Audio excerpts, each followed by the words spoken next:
Coming your way live on a Tuesday, Vegas Take. Chris Wynn in, Brian Shapiro out, JD Sharp. Also, the whole crew is here.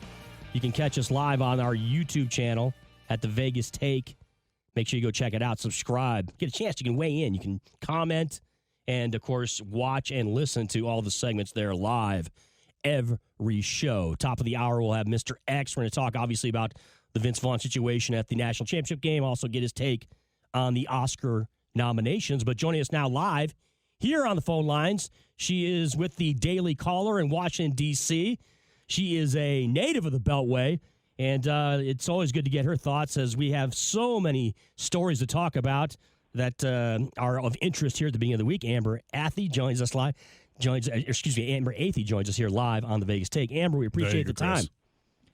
Hey, thanks for having me. Yeah, thanks a lot, Amber. Yeah, of course, it's always interesting when we have a national championship game like last night and we have a chance where the commander-in-chief and the first lady get a chance to show up there. And as you pointed out, he had an opportunity to spend some time with some celebrities down there. And, of course, also the head coach of the national championship winning team in Ed Orgeron. Ed Orgeron, of course, is a Louisiana native. He's someone who is, has very close ties to that area. And he had some very positive things to say about President Trump and, of course, the First Lady when he had a chance to meet with him after the game.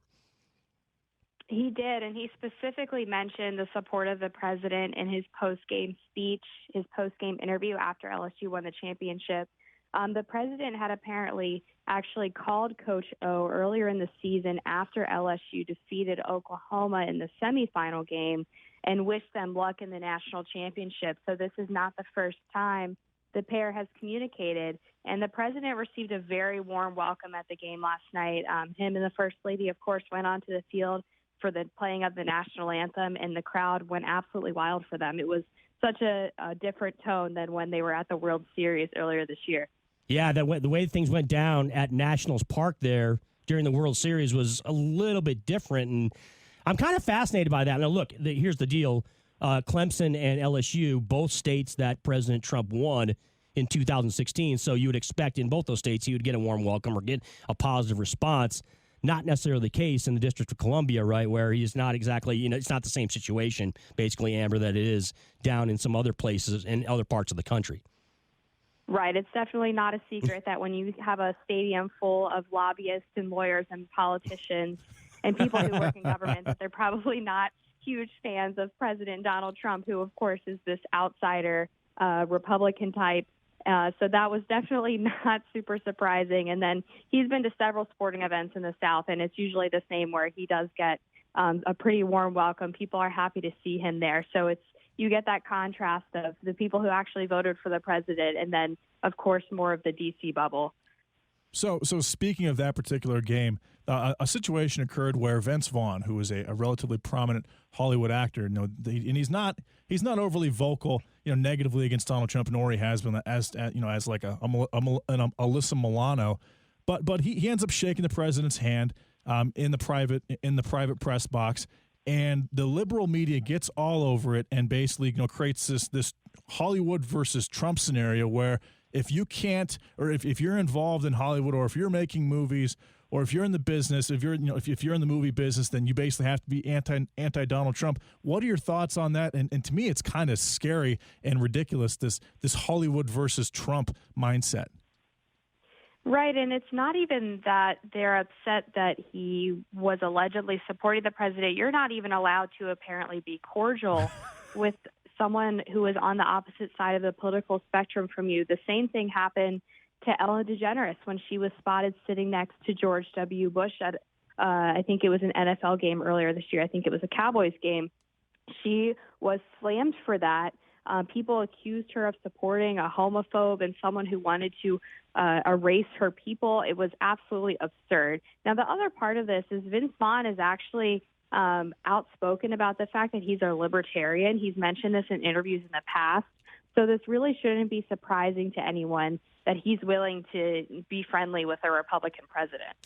Amber Athey joining us here on the Vegas Take. She's the White House correspondent with the Daily Caller, talking about all things politics and intersection with sports, obviously with the national championship game last night. Well, speaking of being cordial, Amber, Obviously, we have the Democratic debate going down in Iowa tonight. And a couple of the more prominent Democrats, and Bernie Sanders and Elizabeth Warren, apparently there is a feud that has escalated basically in the past 24 hours as Bernie Sanders, of course, is publicly accused by Elizabeth Warren of telling her during a private meeting back in December of 2018 that he didn't think a woman could win the presidency. Now, obviously, this would be an explosive accusation for anybody, but it is especially so for a Democrat, the likes of Bernie Sanders, who is looked at as, someone who is, the ultimate inclusive guy, the ultimate, everyman almost. So I have to get your take as far as what you think this could be as far as impactfulness on not just the Democratic debate tonight, but as far as the Democrats moving forward into 2020. I don't think this is really going to affect Bernie too much because people are seeing through the timing of this leak. This is right as Bernie is surging in Iowa, right before the debate tonight. All of a sudden, details from a private meeting a couple of years ago come out accusing Bernie Sanders of being a sexist. Elizabeth Warren doesn't respond to those rumors for several hours, allowing them to circulate before eventually stating that she believes it was accurate, but that she doesn't want to talk about it any further, which is a ridiculous thing to say. If you have a major allegation of sexism against a leading Democratic candidate like this, you would think that whoever is making that allegation should have to field more questions about it, but she's refusing to do so. It's also worth noting that there's a video from 1988 of Bernie Sanders where he explicitly says that he believes a woman can run for and win president of the United States. So the idea that decades later now he's telling a female presidential candidate in private that he doesn't think she can win just seems on its face absurd. Yeah, that's very smoking gun, if anything else is. And it's very odd how the Democratic Party, especially specific members of it, in this case Elizabeth Warren, they just like to eat each other instead of actually going after the fact that they want to beat Donald Trump. Are you buying the fact that Bernie Sanders is number one now in the Iowa poll, and do you think that's indicative of the rest of the country as far as him having a chance to win the Democratic nomination and passing Joe Biden? It's an interesting thing to watch. I still think that Joe Biden obviously has a really good chance. He's leading in a lot of the national polls as well as some of the key states like South Carolina. But I think the story here is that Elizabeth Warren has really fallen off the top of the polls now. You have, instead of her being the front runner as she was a couple of months ago, you now have Bernie, Joe Biden, and actually Pete Buttigieg has gotten further into the race. And it seems like she's getting a bit desperate and perhaps trying to come up with some way to get her name back into contention. And I think that was what was probably driving the allegations that were made against Bernie yesterday. I totally agree. You think about the Democratic debate that's about to take place tonight in Iowa. What are your expectations, Amber? Do you think anybody's going to separate themselves or come out and really, make their mark or try to establish themselves maybe as more of a front runner than somebody else that maybe would take a back seat, or maybe that you would expect is not going to have such a great showing as opposed to maybe some of the other candidates? It's probably a bit too late for the debates to have that much of an impact. As we've seen over the past year with each debate, there are fewer and fewer people who actually watch them. The ratings have declined significantly. And we've also heard the same policy discussions over and over. We've talked about Medicare for all at every debate, free college, student loan forgiveness. And unless there's something different that's talked about tonight, I think you're not going to see too much effect on the polls. What will be more interesting, in my opinion, is once we get into the actual caucuses and primaries to see whether or not the polls actually bear out who the leaders are. Of course, one of those topics I'm sure that's going to come up tonight is going to be impeachment, Amber. And we have our understanding that Speaker Nancy Pelosi has indicated that the House will vote Wednesday on a resolution to name the impeachment managers for the Senate trial of President Trump and transmit the articles to the chamber. Two sources have told many outlets on today. Apparently, Pelosi told Democratic colleagues Tuesday morning at a closed-door meeting on Capitol Hill that she won't announce impeachment managers during that meeting, according to a source familiar with the remarks. This is something, of course, that all of us here in America have been anticipating. Do you think that this is something that gets rolling this week, and we finally have some type of, I don't want to say closure, but some type of opportunity to see if this all kind of transpires and takes place? The timing is obviously still up in the air, but if Pelosi does submit those articles over to the Senate on Wednesday and name her impeachment managers, the Senate is actually required to take that up within 1 day. So we could see the trial start as early as Thursday, which seems like a very quick turnaround, but that's where we are. And then if we're using the impeachment trial of Bill Clinton as any guide, that took about a month from start to finish. This one could end sooner, depending on whether or not the Senate Republicans have the vote to dismiss the articles before the trial is completed. Otherwise, we can expect somewhere in the 3 to 4 week range after Pelosi sends those over. Do you think that she can hold on to those for too long? No, I think it's been politically disastrous for her. She has no leverage over Senate Majority Leader Mitch McConnell as to how he chooses to run this trial. And so she's basically sent the message that these articles are not as urgent as she has led her caucus to believe. And now she's trying to backtrack and send them over without any promises from Senate Majority Leader McConnell that he would conduct this trial in what she believes is a fair manner, which is what she's been asking for from the start. So it really seems like she's given up everything that she was trying to leverage over McConnell with nothing in return. So Qasem Soleimani obviously is killed by the airstrikes, a couple weeks ago. He attacks the U.S. embassy in Iraq. He's got a team. He meets up with that team in Iraq a couple days later. Somehow, some way, the United States knows where he's at. Iran responds with an attack on the Al-Assad Air Force Base. No one is killed. It's actually a relatively minor attack. Trump responds with economic sanctions instead of declaring. I mean, people expected Donald Trump to declare war. They expect him to be this warmonger who's going to start World War III, and he says no. Actually, I want economic sanctions. Do you think that Iran was involved and basically tipped off the United States in the killing of Qasem Soleimani because he wasn't as liked as people are led to believe that he was? It's really impossible to say. The only thing that would push against that prediction is that the fact that Iran's supreme leader was weeping openly at Soleimani's funeral. But the U.S. has been pretty not willing to share their intelligence with the public. There have been multiple conflicting stories about why the U.S. actually decided to strike Soleimani. They've claimed that there was an imminent attack planned on multiple U.S. embassies, but haven't really provided any evidence of that. There's also this NBC News report that claims Trump actually approved the strike 7 months ago, under the condition that they would wait to carry it out until Soleimani or Iran was responsible for killing an American. There was an American contractor who was killed last week. Cue the strike on Soleimani.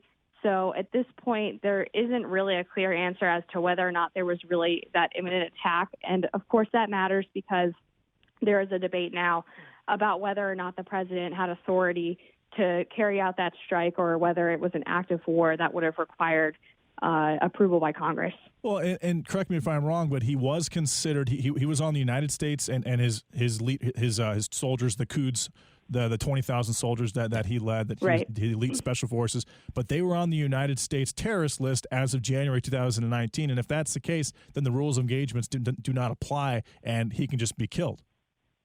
That's exactly right. And I think either way you look at this is a losing argument for people who are against the strike or believe the president needed congressional approval, because most people are in support of killing Soleimani. They were just worried about the actions afterward, whether or not it would lead the U.S. into war. As you mentioned, it doesn't seem like that's the case. Trump has responded with economic sanctions. Shouldn't be a surprise to anyone who actually followed his candidacy, because he did run on getting the U.S. out of endless wars and disentangling us from the Middle East. So it seems pretty in line with what he said he was going to do. So, Amber, you're a White House correspondent. In your heart of hearts, do you really think that I'm not aware of exactly, how much you have as far as correspondence with, higher people up in the administration, but do you think the administration believes that this is over? Like that there's no longer a threat with respect to Iran and the United States? Because there are many other options that Iran can use, right? As far as, actually striking against us that they haven't used yet, that they could actually that they could actually initiate and take part in. Yes, I don't think anyone is under the impression that the threat is eliminated at this point, maybe just temporarily neutered. But of course, there are, as you mentioned, plenty of other avenues that Iran could take if they did want to retaliate against the United States. I think at this point in time, they're probably satisfied with the fact that they've been spreading propaganda that this fireworks display on the U.S. facilities, they claim killed upwards of dozens, if not hundreds, of American citizens. If that's what the Iranian people believe, then the Iranian government is essentially out of the woods, making it look like they protected themselves or responded with force after the death of Soleimani. The president, of course, tweeted in Farsi to the Iranian people. Of course, there's been an uprising again in that country. This time, it appears they have flipped over, and now they are, irate with their own government, given the situation, obviously, with the downed airliner in Iranian airspace. I wanted to get your thoughts on that and the president's response in Farsi to the Iranian people. It's a wild situation to watch unfold, and the president has offered his support to those protesters. There were actually 2 Iranian journalists who resigned this week and apologized for spreading government propaganda to the people and saying that they just couldn't believe that their own government was killing its people. And I think that's sort of the wake-up call that a lot of Iranians are having after they watched the downing of that plane, where Iran initially claimed or pretended not to have anything to do with it, and then later admitted that they had shot it down incidentally, all, of course, while they're raging this battle with the U.S., in the meantime killing innocent civilians, including dozens of Canadians who were traveling home from Iran.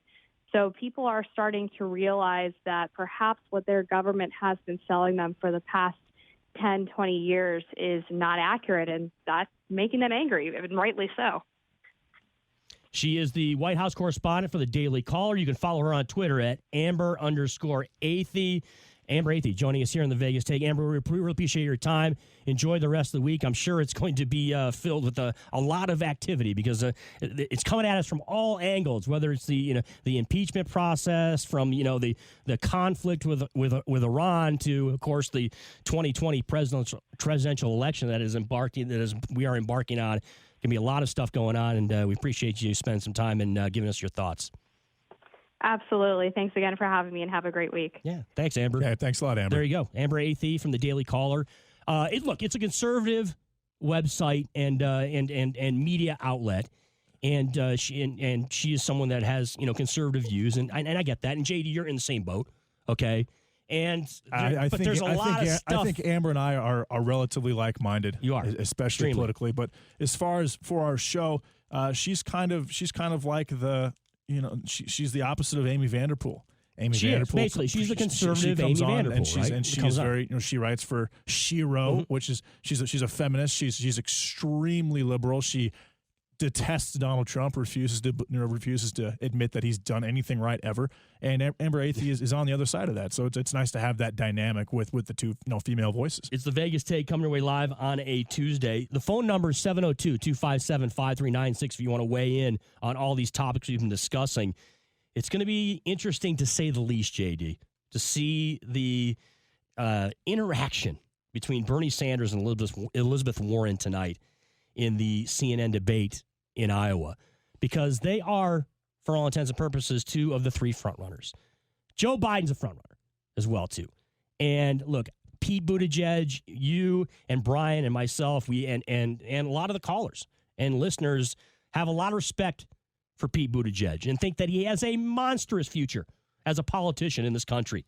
And myself, look, if this was 2024, JD, or 2028, we'd be talking about Pete Buttigieg as a legitimate presidential candidate. He is a legitimate presidential candidate. But there's 3 people that are basically ahead of him right now. As of now. And look, it's not just Iowa. No, I talk about the whole country. I think he's about to pass Warren. He just had an African-American come forward and say, I support Pete Buttigieg. I think that him being a homosexual, and he's not flamboyant, he just happens to be gay. I think that, he's not in your face. He's not wearing, whatever. He's not doing over the top things that a flamboyant homosexual would do. I get what you're saying. And I think that it's actually going to help him win the Democratic nominee. And I think that, and I was actually going to ask Amber this, but we've gone over this a couple of times, But Pete Buttigieg is the most difficult person for Donald Trump to debate because he's quick on his feet, and if Trump goes low and mentions the fact that he's a homosexual, Trump's done.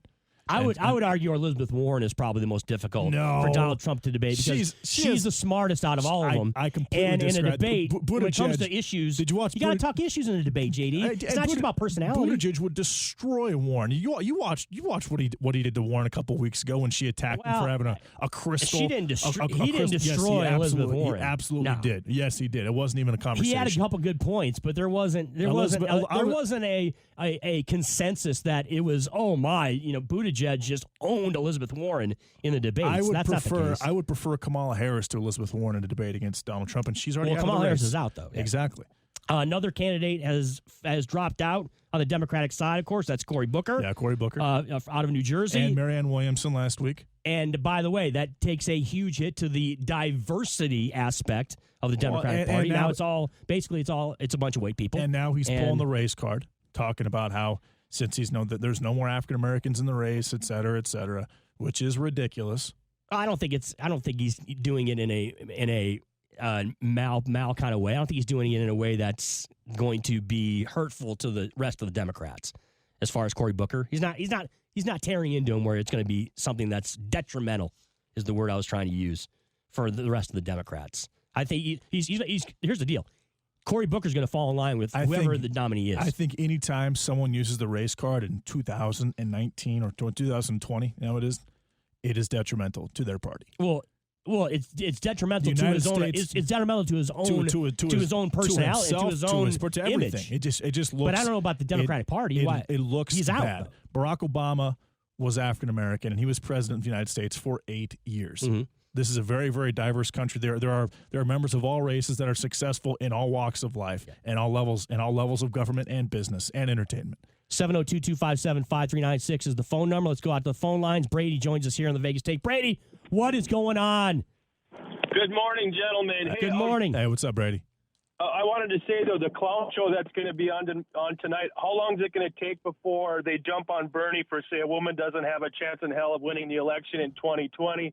Also, question number 2, how long before any of the Democrats finally bring up the conversation of Burisma and Hunter Biden, or if they do it at all? That's the two. Well, they're not going to bring. I'll tell you right now, Brady. Hunter Biden's not coming up any. There's about. I'd put it at plus 2,500. That Hunter Biden's name is even mentioned in the debate. I wouldn't. I think that one of the candidates could mudsling and bring it up to make themselves look better. Like Elizabeth Warren, she could mudsling. But I don't think that obviously the hosts of the debate aren't going to. The media is not going to. CNN's not going to. No one who's covering it is going to. But I could see one of the candidates doing that because they're trying to mudsling. And again, the Democratic Party they like to eat each other. I mean, it's very clear the fact that it's the nature of the beast, though, JD. No, they're in a Democratic primary. They're trying to distinguish themselves. It's all about getting to the candidate. But Chris, Elizabeth Warren saying that about Bernie Sanders was totally irresponsible because it was untrue. I don't disagree with that. But I'm saying, you're saying they eat each other alive. That's the nature of the beast. That's what people do. And Brady, to your point about Burisma, they might bring up Burisma, but it's not going to be about Hunter Biden. They're going to bring up the situation with the possibility of Russians hacking into Burisma, and the story that just broke in the last 24 hours. That's the only thing they're going to talk about. And as far as you mentioned, of course, Bernie Sanders and him saying that a woman can't be elected president. They might try to be strategic around that, but there's no way you're going to see a bunch of Democrats come out and just blast Bernie Sanders on national TV. No, they're not going to. They're going to jump on him so fast. We'll see. We'll see tonight. Until the corned beef comes out. We'll find out tonight. We appreciate the phone call, Brady. Thanks very much. 702-257-5396 is the phone number. It's the Vegas Take. Chris Wynn in for Brian Shapiro, along with J.D. Sharp. Now, look, the debate, J.D., I want to go back to this because this is a thing. It's about, it's about Democrats distinguishing themselves from each other. They're going to call out what makes them different. They're going to call out what makes me unique, why I should be the president and you should not, why I should be the Democratic nominee and you should not. So that's how it works. And in a year where there's an incumbent, which is Donald Trump on the Republican side, now, look, there's other Republicans that are running, but right now, for the most part, Donald Trump is the focus on the Republican side. That's not the case in the Democrats. The Democrats, they got 12. There's still 12 people in the race. There's still 12 people there, so they're going to need to separate each other, and that's what these debates do. They give them an opportunity to give them those ideas. It is the Vegas Take coming away live on a Tuesday. 1 hour down, 2 to go. Top of this hour, we're going to talk to Mr. X. A lot of news to talk about him from the left coast on. Of course, the Oscar nominations and what he thinks about Vince Vaughn and the national championship game hanging out with the commander-in-chief. Chris Wynn in for Brian Shapiro, J.D. Sharp. Much more on the way on the other side here, 101.5 FM, 720 AM, KDAWN.